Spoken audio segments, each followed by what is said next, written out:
let's talk about it.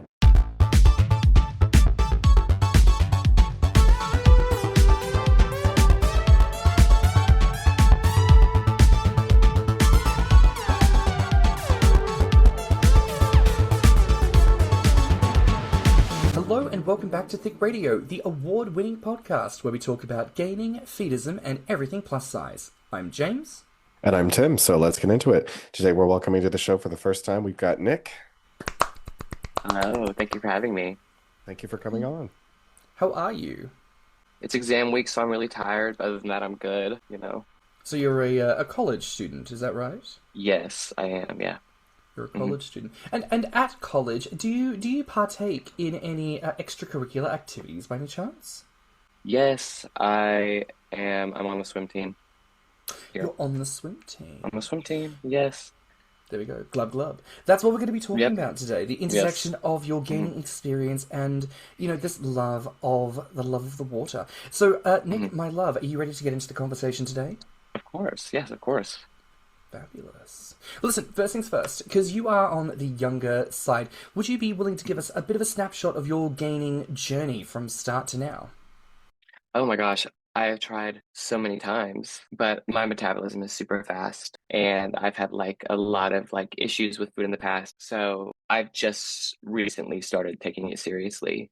Within the past year, I started out at 110 pounds. I was a twig, and now I'm it's still not that much, but I'm 135. Baby, that's not nothing. That's not nothing. How old are you again? 21. I only giggle because that's exactly how much I weighed at 21. Really? Yeah. Wow. I mean, I've got some years on you. I mean, I'm 42, so things have changed, but Oh yeah. I get where you're coming from because I could have overindulged back then, but I wouldn't have mattered because I was burning calories too quickly. Exactly. Tim, you're literally double Nick's age. How does that make you feel? Why did you have to say it like that? That was absolutely diabolical. I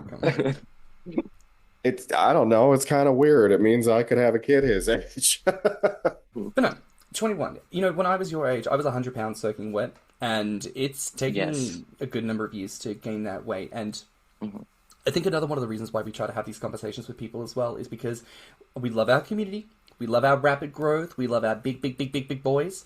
But some of us, genetically, it don't happen that fast. And this is a little part of that, right? We need to be not putting the pressure on people to try and exhibit growth and transformation when our bodies may not be willing to cough up said transformation, And to that point, with swimming, we talked about this in the preamble, but you've been swimming for a very long time, right? Yeah, I've been swimming since I was competitively swimming since I was 7 years old. Single digits. Yeah. So yeah, you've been at this for a minute.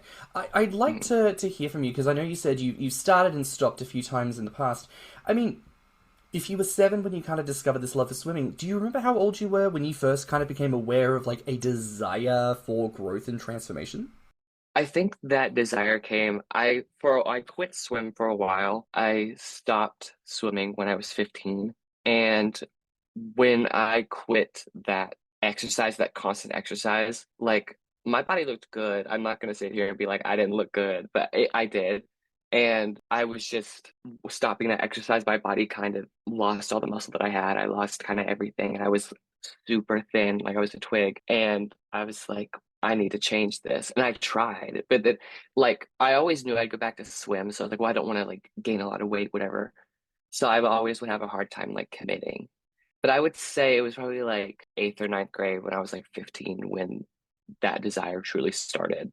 So with you being on the college swim team now, I'm assuming that your participation is still conditional on a certain weight class, right? Oh my gosh, yeah, And it is. so can you explain I don't really know a whole lot about the actual sport of swimming, I don't know how these things get termed and graded and whatnot. So Yeah. can you give us an idea? So what exactly are you asking? Well, it's so if you have to be within a certain weight class to be a swimmer, Yeah. what's considered too fat to be a swimmer? What's considered too thin to be a swimmer? honestly, I don't think there is too thin for swimming. Mm-hmm. But in terms of like how big, one like in like a weight thing, maybe like 155, 160. Actually, I'd probably say 155 is like cut off because it's Yeah. like that everyone knows it's like the thinner you are in the water, the faster you move, the faster you can cut through. Mm-hmm. And so like I'm not saying like if you have a lot of weight, you can't move fast because obviously there's been some people who prove that wrong, Yeah. but it's a lot easier to move through the water when you're thinner. Yeah, I mean, I can't argue with I suppose the aerodynamics of Hmm. how these things are done, you know. Yeah. So how much of your gaining journey has affected your participation in this sport? You know, like as you are actually beginning to like you said, you're taking it seriously for the first time. So like, how much is that influencing your gains while you're still participating in this sport on this team?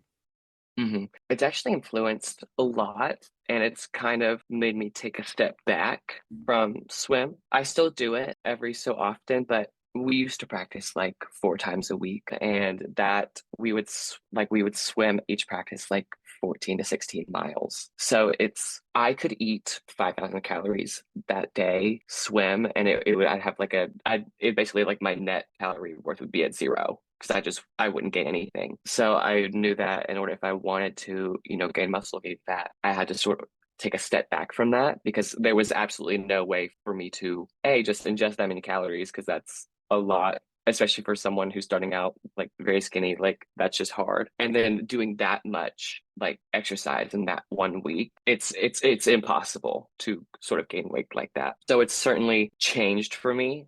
I probably do like once a week now instead of 4 times a week. And in terms of like performance, it's definitely hindered a bit, I will say. I'm definitely a little slower, but it's not like drastic.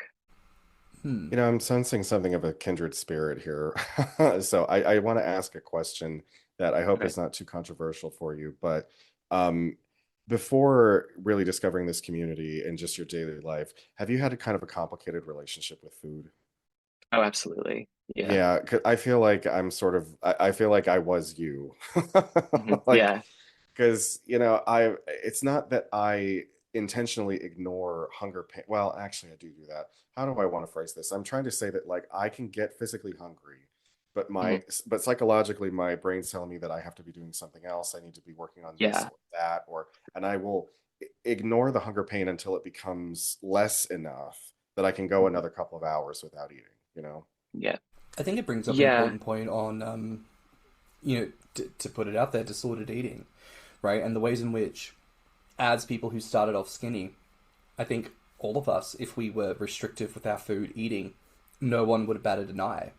Because people Hmm. would just go, well, you're small, maybe you don't need to eat as much. Yeah. And if they saw us not eating, they themselves would adopt that kind of moralistic mindset of like, oh, well, look at them, they're being so good, they're not eating, they're skipping lunch or they're doing whatever. And I feel like it is very much the serpent that eats its own tail. It's very much a system that feeds into itself, ironically, and encourages us to maintain that kind of a lifestyle. So I think something that's worth considering, especially for people who started off very, very skinny, gaining is certainly more of a lifestyle than it is a fetish, but also it's a lot of work. It is not just in a Yeah. vacuum where I'm deciding to start eating more and that's the end of it. There's potential disordered eating, there's the psychology behind it, Tim, as you mentioned, the emotion, all this kind of stuff tied in together. So it can be really challenging to throw oneself in the same way that someone else gets to do. We've got a little bit more Yeah. work to do in order to like get the wheels moving. Yeah. It's certainly, it's, I think, like, I did have like an eating disorder, and I would say I'm like past it, but I still have shades of it. And that definitely makes it super hard sometimes. Do you tend to take after a certain family member with the way that they eat? Because I take very much after my mother with her eating habits. Weirdly, no. I don't know why, because I have tried to think about it before, but no. Like I don't think any like I always think about like my eating habits and like everyone in my family tells me like you need to eat more. You need to eat more. So I've never like modeled my eating patterns after like a family member of mine. So, talking a little bit around the mental health side of things, right? Like, because there is talk about how participating in different sports can Mhm. improve your mental health. Do you feel like swimming does do that for you? This is gonna sound like really bad because you're gonna be like, why are you doing this sport then? But no, I know a lot of sports help people mentally. Like I played tennis as well, and that helped me. My mental health was great when I played tennis. But for swim, I quit when I was 15 because there was a ton of pressure. I broke my hometown's record for fastest 50 free. I was constantly asked to be on many teams. My parents were the type of parents to be like, you need to train all day. We want you to go to the Olympics type of thing. And it was a lot of stress. I was genuinely like having like panic attacks before meets. I didn't want to go. And so having to quit was like a really big decision. And it was hard to do. And my parents were definitely disappointed, but at the end of the day, I was miserable and I was freaking out. So I just stopped for a while. And then I got back to college and I moved like 9 hours away. So I was like, I need to like join clubs or join teams in order to like find people. So I was like, what do I like to do? And I was like, I could do swim. I got an offer. So I joined the team and I noticed. So my first meet, I was very anxious, almost had an anxiety attack. Didn't though, thank God. And I noticed, I was like, okay, this is better.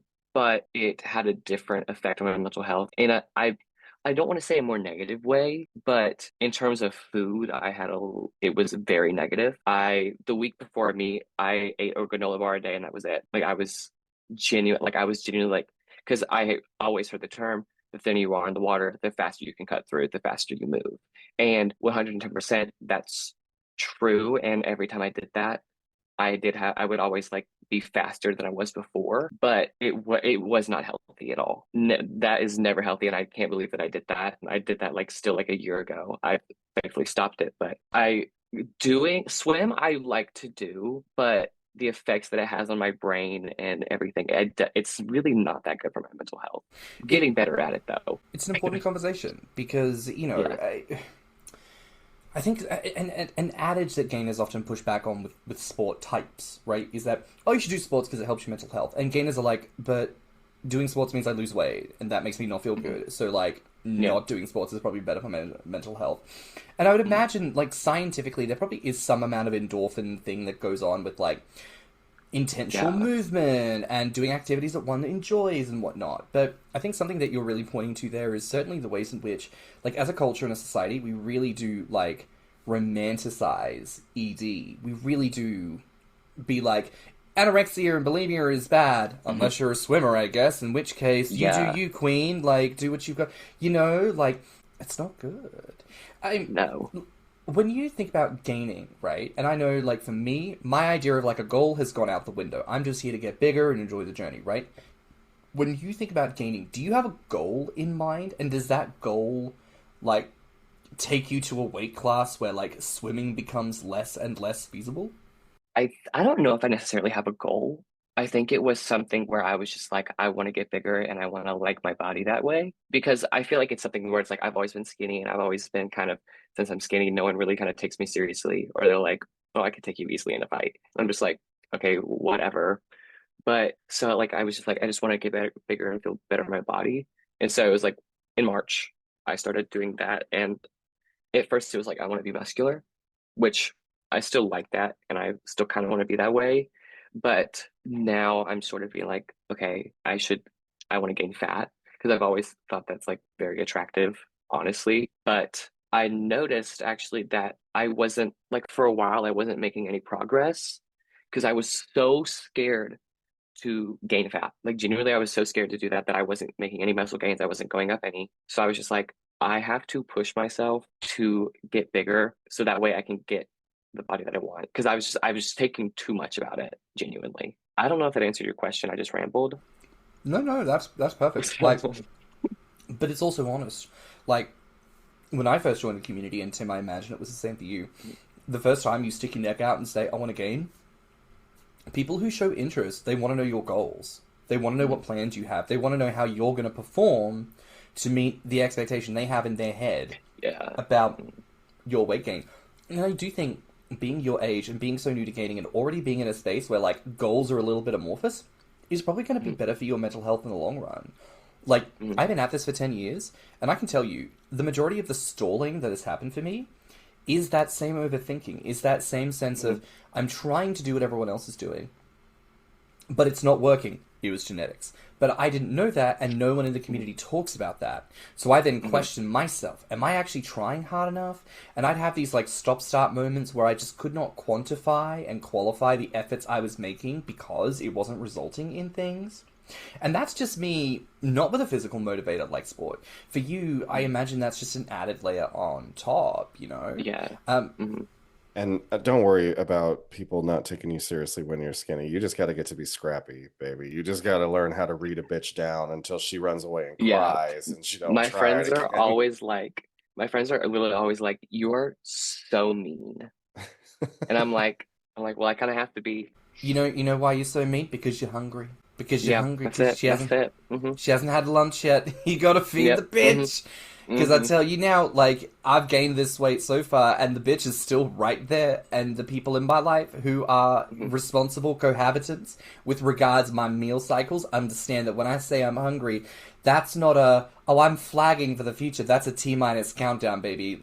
I told you now is the time, so you better lunch better be immediate, bitch, or you about to die. Robel Kiros Habate was an Ethiopian swimmer who became famous in the 2016 Rio Olympics for his body weight, and came in last. How did the conversation around his weight impact you personally? Oh my gosh. I mean, I think it's a lot of why I am the way I am, because in terms of swimming, because that whole controversy, it was controversial, I would say, but whatever.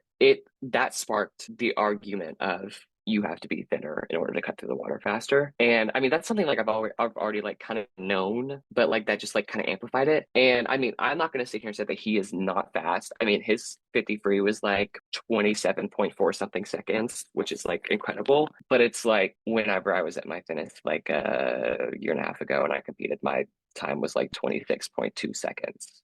So it's like a little faster than like the slowest Olympian swimmer. So it's like, I was like, and now that I've gained a little bit, my time is around the same as his. So it's definitely affected me a lot. And I got to like 125 like a few months ago. And that's when I noticed I was slower and I was like, I have to quit. I was like, I have to lose it. Because genuinely like him doing that, which I applaud him for that. I think that he did great. Even though he came last, he did great. I mean, that's still fast. That's still faster than a lot of people on the team that I swim with.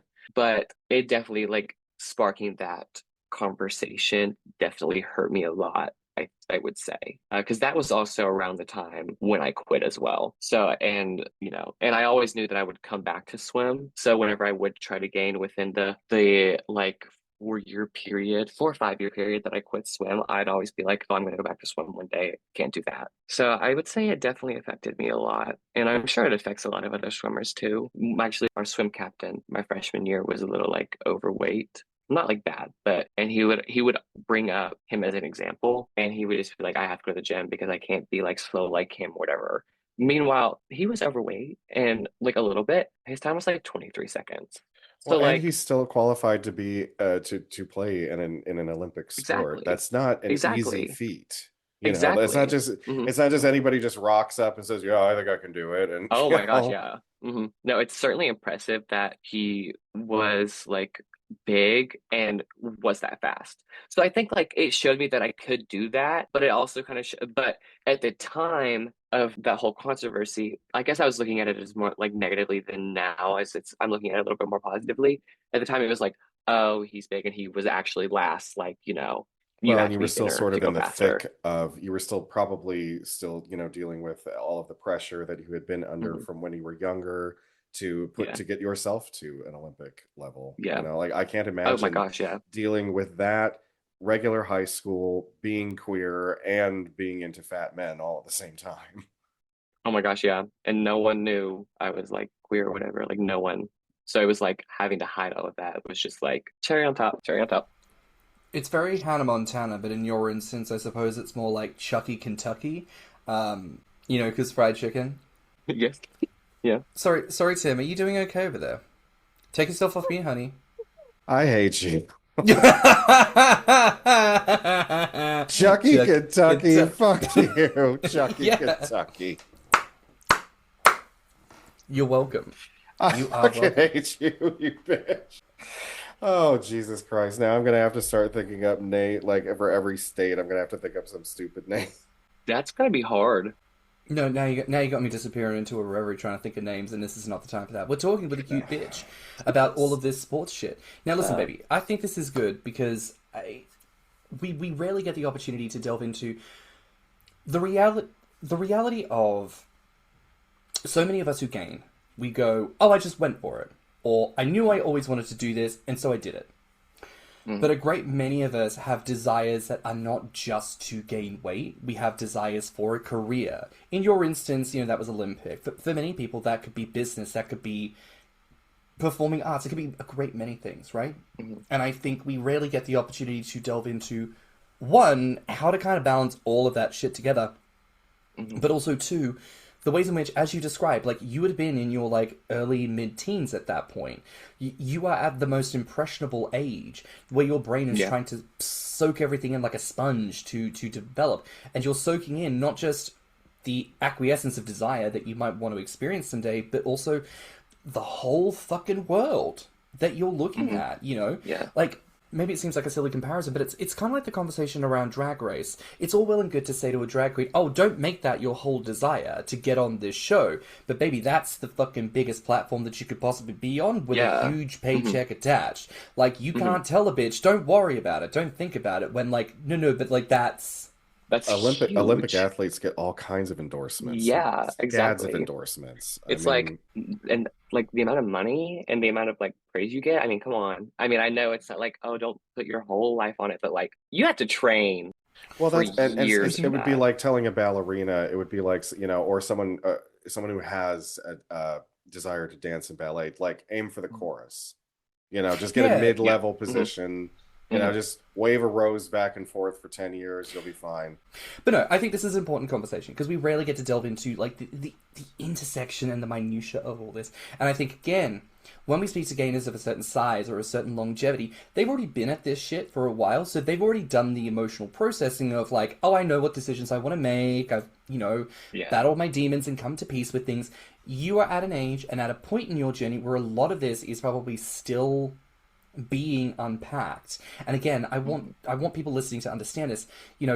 It's an active dialogue that you have to have with yourself about these desires and things. Whatever conclusion you come to is fine, but I do think in a moment like this, I think it's important for us to be able to check in and be like, well, how does that make you feel? Because we don't have that formatting as a community to be like, hello, young'un, like, do you feel at peace about the decision you're making? It's usually just sort of thrown at you like, oh, hey, you're here now, get to eating, pig.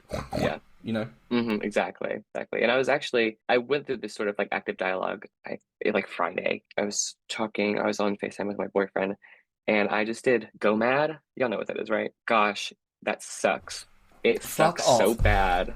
Do you know what Go Mad is? Shit. I posted on Instagram that I was doing it, and a lot of people slid up and they were like, "What is that?" And I was like, I guess this isn't. I know. So I just had to add. I was just like, I don't know. Sucks, by the way. That literally, I hate it. What fat percentage? Whole 2%, skim? Whole 2%. Yeah. Oh my gosh, that was like horrendous. I stopped yesterday, but I was with my boyfriend and I was just like, I like how my body looks. And he was like, we'll continue to do it. And I said, I don't feel good when I do it though. And he was like, don't do it then. And I said, but I also don't like how I look as well. And he was like, then don't do it. And I said, but I'm gonna lose the muscle gains and the fat gains. He was like, well, then continue to do it. And I was like, and he got mad at me because I just kept going back and forth. And I was like, I need to have this active conversation in order to understand what I want. Yes. And he was just like, he was so annoyed. And I was like, and he was like, well, have it with yourself. And I said, no, I need to talk out loud to someone. I mean, look, I will say this. Yeah, I will agree to an extent. External forces are good as a mirror. Like, you can basically give someone who's willing to listen, you can give them the diatribe and they can parrot it back and basically say, what it sounds like you're saying is this. Yeah. That is the extent of what they can offer you. The mental acuity you need to work through that is something that you just develop by going through the logic and the reasoning. You've got to ask yourself those questions. If it helps you to write it down, create a visual, create a list, whatever that is, do the thing.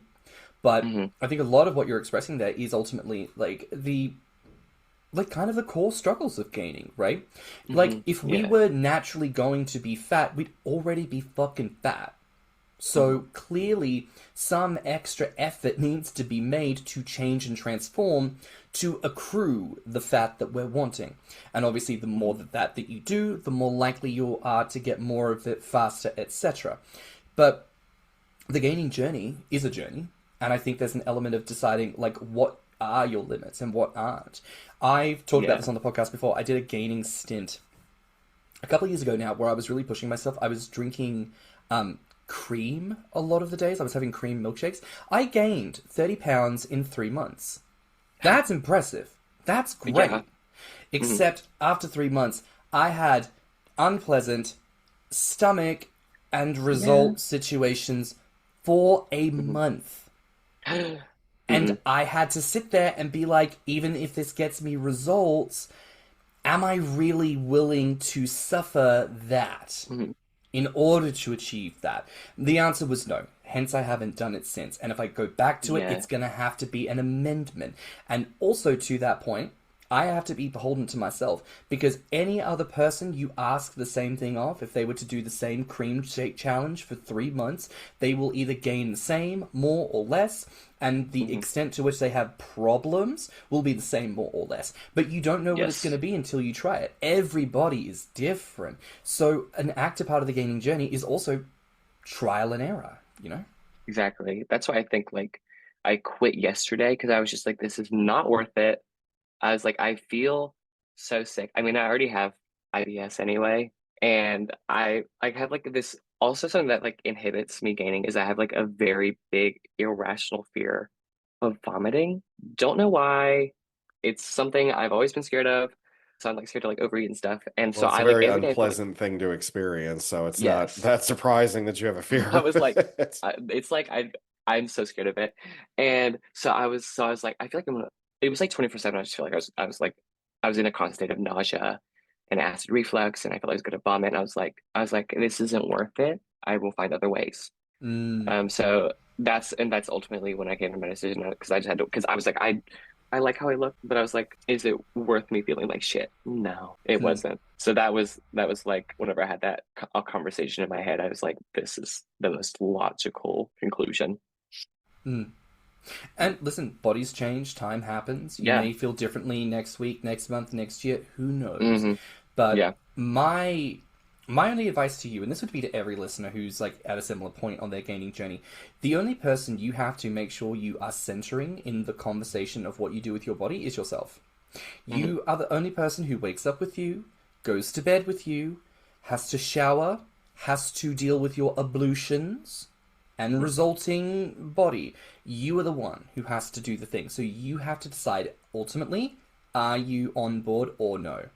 And if it's no, take a pause. Come back to it later. And if you can accept that there is a little bit more you can do, that's where you put your foot on the gas just a little bit. Ease your way into it, you know? But I do want to ask you something here. Because, as we talked about, gainers are typically against exercise, and obviously swimming is a very exhausting thing. Generally speaking, what kind of, like, health, fitness do you have to have? Like, as a base level?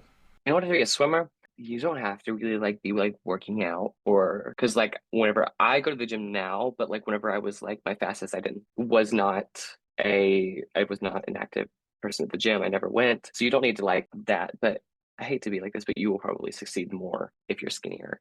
And then in terms of like diet, you eat low carb. Like if like, let's say it's the week before I meet, you eat low carb every day until the day before you load up on carbs the day before, because then that next day at the meet you're so full of energy you like burst. But other than that, I wouldn't say that there's like much else to it, like what you need to start. Well, and even though most gainers, like we're adverse to losing weight, it's always been suggested as a good idea to at least do some cardiovascular something. Yes. And water is very low impact. I mean, I'm sure that a lot of like light water aerobics that that aren't really meant to burn calories, but are more just like keeping heart health. Yeah, it's very like stuff like that's very good for you. I mean, like I think if you are gaining and you wanted to swim, I think going to the pool and swimming like 5 laps would be like really good for cardiovascular. I think that, because you're not going to burn that much swimming like just 5 laps. So I think that would be like good. If someone wanted to be like, okay, let's, you know what I'm trying to say? Oh yeah, and like buoyancy in water means that, for a lot of people who are, again, of a larger size, maybe people who did not want to necessarily sacrifice Hmm. joyful movement in their life, Hmm. water takes all that weight off. Yes, So like literally. you just get to float and have a good Hmm. time.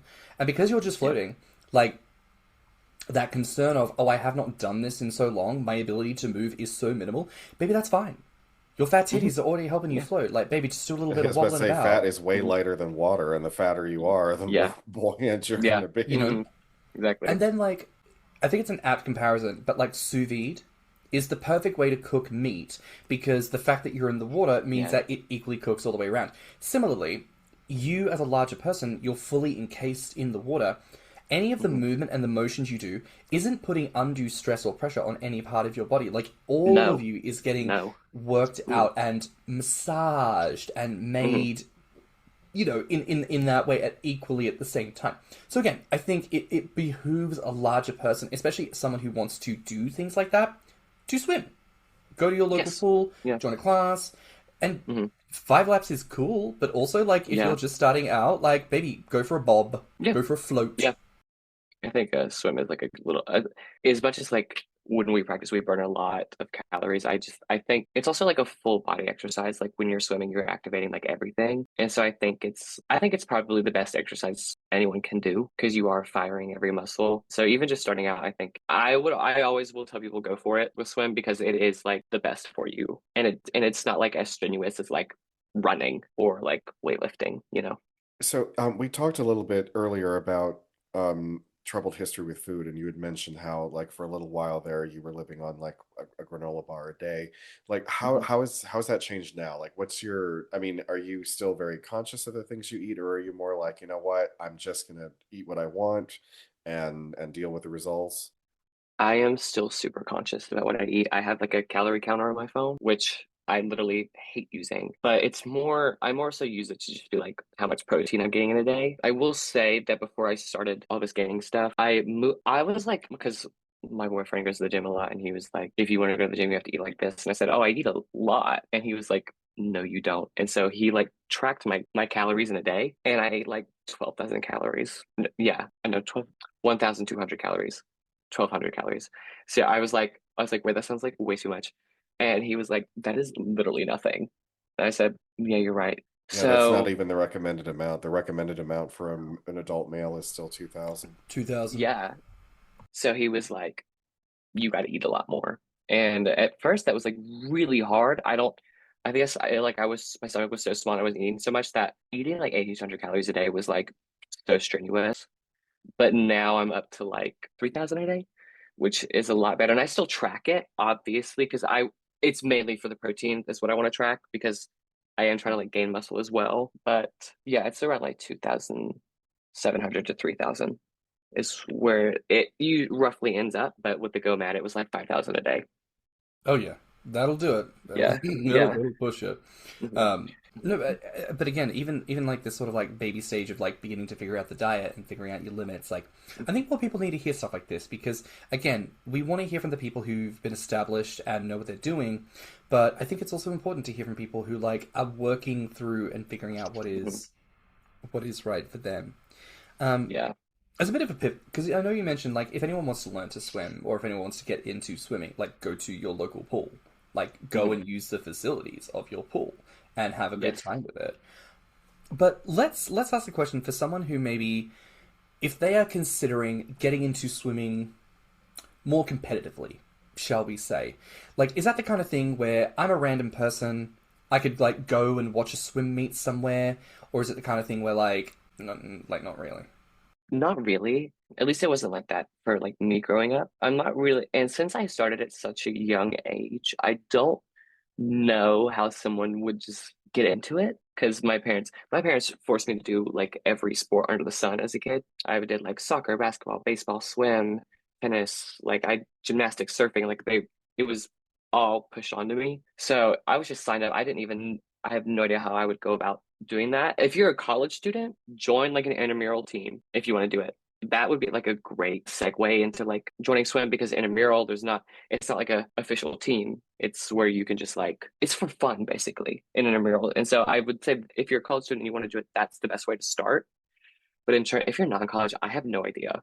Like honestly, I don't, because I'm just like, I'm thinking about it. I'm like, if I exit college, will there be a team? Is there like an adult swim team? I have no idea about that, Well, you honestly. know, I can say that like local gay communities and queer leagues usually pop up Hmm. like wherever you live. So like here in Cleveland, Hmm. we have a dodgeball team. I believe we have a Yes. swim team. Like there's just it's basically whoever wants to organize it. Yeah. But Okay. yeah, I would think that beyond college, you would be doing it professionally or for Olympics. Yes. Yeah. I wish I had more to say about this, but I don't really, because I guess it's just both time. Like the first time I did it, I was just signed up for it, so I didn't really have a say or choice or knew how to go about doing it. And then for college, I just did it to meet other people, and I just joined the team. I tried out for it after they already gave me the offer. I declined, and then I came back and they said, okay, well, you declined us, so you have to try out. Tried out, got in. So I wouldn't know necessarily. So I wish I had a better answer. I'm sorry. No, that's Um, fine. but We always say, like, if that's the answer, that's the answer. So I yeah. suppose if anyone listening is curious, go to Google. Go to Google. Do some I was just research. like, go to Google, watch some YouTube. Watching YouTube videos actually are great, because a lot of people think that swim is not that hard. Watch a YouTube video on how much you have to do, and if you still want to do it, go for it. Mm. Yeah. While while I'm sure for the sake of the episode, we want to keep things with a little bit more levity, shall we say? I think Yes. the opportunity to maybe dig into the ED of it all is pertinent. So just appropriate. What are your thoughts regards your experiences and maybe things you've observed in other swimmers? And I would wonder as well, as much as maybe you're newer to the gainer space, do you feel like you observe any similar tropes manifesting in the gainer community? Maybe. Honestly, I haven't really thought about it like that. I have thought about it as like maybe a lot of these people are getting bigger because they're not taken as seriously when they're skinnier or something like that. I definitely thought about that, but I've never been like eating disorder, you know? And a lot of times when I've like like I'll post on like my Instagram story, I'll be like, how do I do this? Like, how do I not freak out or whatever? And everyone's like, just don't freak out. I'm like, but this, like, I'm going through this. And they're like, it's really not that hard. And I'm just like, well, and like majority of people say that. No one is, I feel like there's been like one or two people that have been like, oh, it's so hard. You just got to do this. But the majority of people just I mean, the don't majority of people understand. that blow it off and are just like, well, you just have to figure it out, are people that can't really Yeah. explain to you how they did it themselves or if they have done it Yeah. themselves. And a Hmm. lot of cases, they might just be compartmentalizing, and they haven't Hmm. addressed any of that. And they're just, you bringing it up reminds them of how they haven't dealt with it. And now Okay. it's an inconvenience. So, Yeah. and it is hard to explain how one just does get over it someday. I mean, Yes. age does Hmm. help. I mean, with a lot of Hmm. distance behind you and being able to Hmm. look back and think of how much time you wasted on certain things, Hmm. it does put it in perspective. I've always said you cannot give a flying fuck what other people think about you. Yeah, that's something. Me and my boyfriend talk about that because he's older than me, and he's just like, you can't care what other people think. And I'm like, okay, but I'm 21. Of course, I care about what other people think.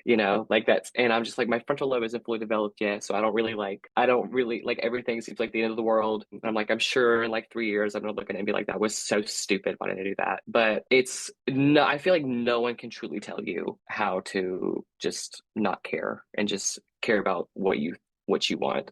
Because there are some times where I'll like worry about something for so long, and then all of a sudden I'll just stop caring, and then I won't even know how I stopped caring. It just happens, and I think that's like the point I have to get to, and I think I have a while till I get there. I will get there You get fed eventually. up, and that's what usually Yeah, inspires the change. And you like you said, babe, you're young. You still need time to yeah, bake. You know, exactly. you're not a full figured loaf of bread yet. You're still Yeah, the dough baking away in the hmm, oven, and yeah, you just got to give it time. Now, honey, I want to ask something potentially a little salacious, and you do not have to answer if you do not wish to, but typically okay. speaking, whenever we frame these sports episodes, this is something that people always want to know about, so I'm like, okay, we'll Hmm. ask. Have you fucked any of your competitors? I wish I had a better answer for you. No, I actually have not, because we travel whenever we go and compete. and we all stay, like 4 of us stay in a room. So, and there's absolutely no alone time when we're like traveling and stuff like that. So there's no time to like even do that. But I also will say that I have not seen anyone that I would like to. So I wish I had like a better answer, like a juicy story. Do you tend to be the only queer person on the team? No, I'm not. Oh, I'm not. Yeah, there were like 3 others. Mm. Yeah. So no, I'm not, but I don't find any of them attractive. Okay. I hate to be like that, but you know what? It is what it is. Everyone's got a type. It's fine. It happens. Yeah. Mm-hmm. Yeah. You know, I mean, we're all of us in the gainer community. Like, yeah, this is a conversation we've had with several encouragers, chasers, admirers, feeders. You know, we're all here because we're all desiring fat. So it does mean that people of a smaller body type are not going to get the same love that they might get outside of the space. Yeah. And I don't know how much of that can be helped, because it's the nature of what it is to be in a community where this is the focus. Mm-hmm. It means that this is what people are looking for, you know? Yeah. So. Because it's like, I definitely, now that I've like gained muscle, I'm looked at completely differently from other people. And it's like, when I was skinnier, no one really batted an eye to me, except my boyfriend. My boyfriend loved it, whatever. He thinks I look a lot better now, but he's like, you looked great even when you were like 110. But it's harder for the skinnier guys, especially in this community, to get some love. But I've noticed now that I've like puffed up a little bit and all that kind of stuff. Well, because I'm getting more attention. The muscle twink or the himbo, because the himbo is a huge thing right now. So yes, you got to play into whatever trope works for you sometimes. Exactly. Nick, my love, I believe that brings us to the end of today's episode. Okay. How do you feel? Really good. I had actually a lot of fun. It was actually, I got like really deep, but it was fun. And I like, usually I don't like to talk about, like, I don't like to go that deep with people, but it actually felt really nice to talk about that, and I had a great time. Good. I mean, this is what we do with Thicc Radio, you know? Yes, we want to have fun, but also when the conversations get deep and they need to happen, baby, let's have them. So thank you for being so willing to share and be open with us. Now, where can the listeners find you online? You can find me online on Instagram and X at muscletwunk33. And can I plug like a Patreon? Yeah, go for it. And also there's Patreon in my bio on each. That feels so weird, but yes. That's honey, don't feel weird about it. You know how many gainers have Patreons and OnlyFans and Just for Fans and clips for sale? I just hate like plugging it. Every time I like put in like my Instagram caption, I'll be like, link in bio, and I'll like shiver when I do that because I'm just like, ugh. Well, hey, as long as you're putting out good quality in a timely manner, nobody can say shit. Exactly. Yeah. You know what? Yeah. I think that brings us to the end of another week here on Thicc Radio. Please remember to like and subscribe, rate us 5 stars, and leave us a good review. Now, if you liked this episode, the podcast, our guest, or just us in general, please share it with your friends and encourage them to tune in. You can find me on Instagram and BlueSky at stannnum. And you can find me on Instagram at ThickyMouse and Grommr at Orpheus. You can also find us on Instagram, YouTube, and TikTok at Thicc Radio, or visit our website at podpage.com/Thicc Radio. If you'd like to become a financial supporter of the show, you can donate through our PayPal, and you can always email us at thethiccradio@gmail.com. So until next time, bye, Fats. Bye, Fats. Bye, Fats. Let's talk about it.